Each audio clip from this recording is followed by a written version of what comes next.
Hello, good morning, नमस्कार। आप सभी का स्वागत है स्पिरिचुअलिटी मैटर्स अध्यात्म की और मेरे इस चैनल पे। आई होप सब अच्छा कर रहे होंगे अपनी लाइफ में। लाइफ को एंजॉय कर रहे होंगे, इन सत्रों का आनंद ले रहे होंगे और इस ज्ञान से भी बहुत कुछ सीख रहे होंगे। तो आज हम एक नई श्रृंखला की शुरुआत कर रहे हैं। सीक्रेट्स ऑफ डिवाइन लव को हम डिकोड करेंगे, जानेंगे इसके बारे में।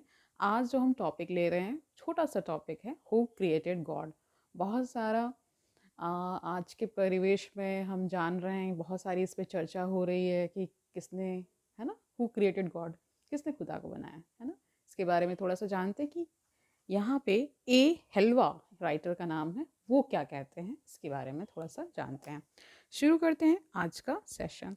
तो कह रहे हैं it's important not to fall into the trap of thinking if God created the universe then who created the God. यानी कि हम इसी जाल में नहीं फंसने वाले हैं कि अगर पूरे ब्रह्मांड को ईश्वर ने बनाया तो ईश्वर को किसने बनाया। ठीक है, because that result in infinite regress. यानी इससे क्या होता है, एक अंतहीन हम बहस में पड़ जाते हैं और उसका कोई रिजल्ट आता नहीं है।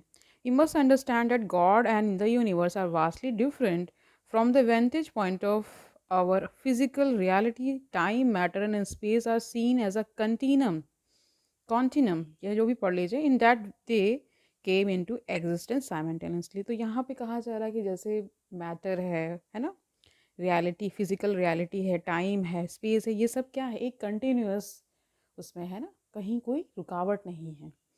और ये कह रहे हैं कि ये साथ ही साथ क्रिएट होता रहता है और मरता रहता है। ठीक है, if you had matter but not space where would you put that the matter. कह रहे हैं कि अगर आपके पास पदार्थ है और आपके अगर पास स्पेस नहीं तो आप उसे रखेंगे कहाँ। दोनों संभव तो फिर नहीं हो पाएंगे ना, साथ ही साथ संभव हो सकते हैं। ठीक है, okay. Since time, matter and space were all seemingly created together, what ever created the universe, है ना, must by definition transcend all limitations of the created worlds of forms. The Quran depicts this perfectly because Allah describes himself as one who is beyond time, space and any forms or limitations. You know, for Allah has power over all things. तो यहाँ पे जो writer हैं, क्योंकि वो मुस्लिम writer हैं, वो ऐसा कहते हैं कि कुरान ही बताता है, हमें परफेक्टली बता देता है कि जो अल्लाह है, कह रहे हैं, वो टाइम, स्पेस, है ना, और किसी भी तरह की लिमिटेशन से क्या है, परे हैं, है ना। वो उसमें हैं भी और उससे परे भी हैं। ठीक है, since God is eternal and has no beginning, then we can reason that he would have no creator because there was no moment in which God was not present to have been created. तो कह रहे हैं कि जो God है वो eternal है, यानी शाश्वत। ठीक है, और उसका कोई शुरुआत नहीं तो कोई अंत भी नहीं है। इससे ये हम समझ पाते हैं कि जो आ, इसका कोई क्रिएटर नहीं हो सकता। ठीक है, क्योंकि ऐसा कोई मोमेंट था ही नहीं जब ईश्वर ना रहा हो। ठीक है, thus he alone is the uncreated creator, without him nothing would have been created। कह रहे हैं ये एक अकेला कह रहे हैं ऐसा अनक्रिएटेड क्रिएटर है ना, जिसके बिना कोई भी क्रिएशन, कोई भी चीज़ पॉसिबल नहीं थी। तो शॉर्ट में क्या हमने जाना कि ऐसी शक्ति, ऐसी सत्ता जो कि सारी चीज़ों में होते हुए भी उससे परे है, उससे आगे की बात की गई है ना। और हम सब इस बहस में ना पढ़ करके कि ये किसने बनाया, क्यों बनाया, इसमें नहीं पढ़ते हैं। हम एक ये समझ पाते हैं कि ऐसा कुछ है जो इस पूरी जो ब्रह्मांड दिखता है, जो भी मैटर हमें दिखता है, जो भी हमें अपनी आंखों से देख पाते हैं, वो सब क्या है, वो सब इन सब चीज़ों से परे भी है और इसमें समाहित भी है, ऐसा। ठीक है, तो अब आगे क्या बता रहे, how to have an intimate connection with God. तो कैसा हम संबंध बना सकते हैं, है ना, एक अच्छा खासा संबंध। ठीक है, in a world that is constantly changing, it is comforting to know that our God is the same today as he was yesterday and will be tomorrow. तो कह रहे हैं कि गॉड हमेशा एक जैसा रहता है, हमेशा। ठीक है, चेंज नहीं होता। In accepting God's essence as being undifferentiated, infinite, and unlike anything in creation, we must not make the mistake of thinking that God is too big or transcendent to have an intimate relationship with a being as small as ourselves. The question then comes, how can we have a relationship with a God who cannot be known, seen, or touched directly? We cannot know God as he is but we can experience. तो कह रहे हैं कि ऐसी कोई सत्ता, ऐसा कोई कह रहे हैं कि एंटिटी कह लीजिए, या ऐसे कैसे हम किसी से रिलेशनशिप बना लें जो हमें दिखता भी नहीं, जिसे हम देख नहीं पाते, जैसे हम कह रहे कि टच नहीं कर पाते, जान नहीं पाते, तो कैसे रिलेशनशिप बनेगा? तो कह रहे हैं कि ये सब नहीं किया जा सकता, लेकिन एक्सपीरियंस किया जा सकता है, ये बता रहे हैं। ठीक है, his qualities indirectly through the creations he choose to create, similar to what happens when the white light hits a prism and spreads out to unveil the color spectrum. When the light of the name Allah pierces the dense prism of creation, it manifests into spectrum of divine names. तो कह रहे हैं जैसे आपने देखा होगा जब prism से लाइट गुजरती है तो उसमें एक स्पेक्ट्रम बनता है कलर्स का। उसी प्रकार बता रहे हैं कि अल्लाह, जो कि अल्लाह की लाइट को कह रहे हैं, अल्लाह को ऐसा लाइट ही बता दे रहे हैं। ठीक है, जब वो किसी डेंस प्रिज्म ऑफ क्रिएशन से गुजरता है तो फिर वो क्या बहुत एक स्पेक्ट्रम मैनिफेस्ट करता है डिवाइन नेम्स का। ठीक है, like white light that carries all colors with its singularity, the name Allah carries the infinite defined name, divine names with with it within its oneness। तो कह रहे हैं कि उसी प्रकार जो अल्लाह है वो क्या करते हैं, इसी तरह से जब उसको उनकी लाइट को एक पूरा प्रिज्म वगैरह उन्होंने एनोलॉजी दे रखी है, उस तरह से करते हैं तो उसी से क्या आ जाता है, इनफाइनाइट डिवाइन नेम्स आ जाते हैं। लेकिन ये सब होते हुए भी वननेस हमेशा इंटैक्ट रहती है, यानी सिंगुलैरिटी हमेशा रहती है।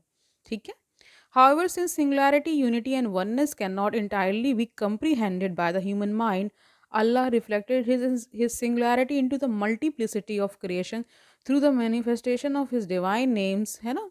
Everything in creation is created from a unique recipe of Allah's names. तो इस तरह से पूरा हो जाता है। कह रहे हैं कि जो सिंगुलैरिटी है, यूनिटी और वननेस है, वो पूरी तरीके से हम समझ, क्योंकि ह्यूमन माइंड नहीं समझ पाता, इसलिए क्या करते हैं, अल्लाह रिफ्लेक्ट करते हैं अपनी सिंगुलैरिटी को मल्टीप्लिसिट, मतलब बहुत बहुआयामी वो बन जाता है या हो जाता है ना? और उसके बहुत सारे नाम बन जाते हैं इस तरह से। ठीक है, समझ गए?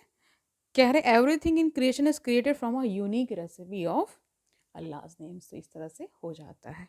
ठीक है, ऑल अल्लाह डिस्क्राइब्स। ठीक है, थोड़ा सा इसके बारे में जान लीजिए। Similar to all physical matter is broken apart into chemical elements that are organised into a periodic table, the divine names form a table in the spiritual dimension that allow us to experience an infinite God, one name at a time. Allah describes himself numerous times in the Quran with seemingly conflicting names. He introduces himself as a living, है ना, the most kind, है ना, the and the infinitely generous. He also introduces himself as the bringer of death, the reducer. तो यहाँ पे देखिए हर शब्द के लिए, जैसे द लिविंग के लिए क्या कहा गया, अल है ना, मोस्ट काइंड के अर रॉफ ना, इनफाइनेटली जेनरस के लिए शब्द है अल करीम। ठीक है, ये सब उर्दू के शब्द हैं। ही जैसे बोल रहे हैं ब्रिंगर ऑफ डेथ को क्या कह रहे हैं, अल मुमित कह रहे हैं, रिड्यूसर को अल खाफिद कह रहे हैं। ठीक है, एंड डिसऑनरर को अल मुदहिल कह रहे हैं। Allah's names are not contradictory but rather complement one another. ठीक है, समझ गए? बहुत इंटरेस्टिंग है ये सब जानना कि क्या क्या लोगों ने एक्सपीरियंस किया अपनी लाइफ में और क्या क्या हम लोगों के लिए मतलब एक तरह से दिया कि हम ये सब बातें जान पाएँ। Okay, Allah is the expander, इसको कह रहे हैं Al Basit, the one who opens our hearts to the light of grace, and he is the constrictor Al Qabid, Qabid जो भी पढ़ लें, the one who closes the doors that would lead us astray. He is the avenger यानी Al Muntakim, the one who confronts our egos and seeks to balance the scales of injustice through accountability. He is the great forgiver, जिसे कह रहे हैं अल Ghafoor, the one who covers our sins with the veil of his perfection and protects us from the consequences of our choices. He is the harmer al adar, the one who severs the bonds we have made with self destructive desires. तो कुल मिला के यहाँ पे कहा जा रहा है कि जो यहाँ पे अल्लाह या मीन गॉड को यहाँ पे इसका सिग्निफिकेंस इस प्रकार आप जानिए कि पूरी जो आज की चर्चा है वो इस पर फोकस है कि हम ज़रूर ये समझते हैं कि हमें खुदा ने बनाया, यानी सबके अपने अपने धर्मों में बहुत सारी कहानियाँ, बहुत सारी चर्चाएं है ना, लोकोक्तियाँ बहुत फेमस होती हैं। जो लोकोक्तियाँ यानी लोक जो बोलते हैं उसको ही लोकोक्तियाँ बोल दिया जाता है। ठीक है, बहुत सारे इसमें देखिए ग्रंथ आ जाते हैं, वो भी ये सब बताते हैं कि जो एक सत्ता, एक एनर्जी है ना, उसको लोग, बहुत सारे लोग उस पर नॉडिंग करते हैं, यानी हामी भरते हैं कि ऐसी कोई सत्ता है ज़रूर, क्योंकि इतना परफेक्शन, इतना जो आपको दिखता है संसार में, एक एक जैसे ह्यूमन बॉडी को ही देखिए कितनी अद्भुत है और उसमें कितनी सारी चीज़ें सब अच्छे से, मतलब ईश्वर ने तो दिया है ना। हम सब तो एक लिमिटेड सेंस में ही चीज़ों को परसीव कर सकते हैं। एक ऊपर सत्ता जरूर होगी जो इन सब चीज़ों को कंट्रोल करती है। ये हमारा निष्कर्ष है अभी तक का। फिलहाल तो आगे क्या बदल जाएगा हमें भी नहीं पता है, लेकिन जो अभी तक चलता आ रहा है, क्योंकि हम थोड़ा सा कॉम्प्रीहेंड करते हैं, लेकिन हमारा जो कॉम्प्रीहेंड यानी हम जो सोच विचार और तार्किक दृष्टि से जब उस चीज़ को देखते हैं तो उसमें भी हम अपनी लिमिटेशंस को एक्सेप्ट करते हैं। ह्यूमन माइंड की बहुत सारी लिमिटेशंस हैं, और ये लिमिटेशंस होने का मतलब ही यही हो जाता है कि हम पूरी तरीके से जो मौजूद उसको नहीं देख पा रहे हैं। हम एक बहुत ही छोटा पार्ट ही देख पाते हैं, समझ पाते हैं। बहुत सारा जो है हमसे अनदेखा रह जाता है, अनछुआ रह जाता है ना। ये सब तो हमने एक्सेप्ट किया ही है।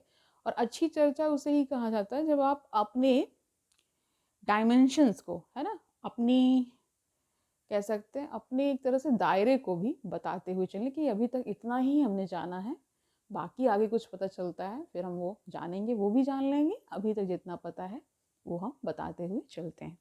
तो आज के लिए इतना ही रखते हैं, कल मिलते हैं। तब तक आनंद से रहिए, सुखपूर्वक अपना जीवन व्यतीत करिए और बहुत सारा ख्याल रखिए अपनों का, खुद का और अपने आसपास के लोगों का। कल मिलते हैं, तब तक के लिए हरिओम तत्सत।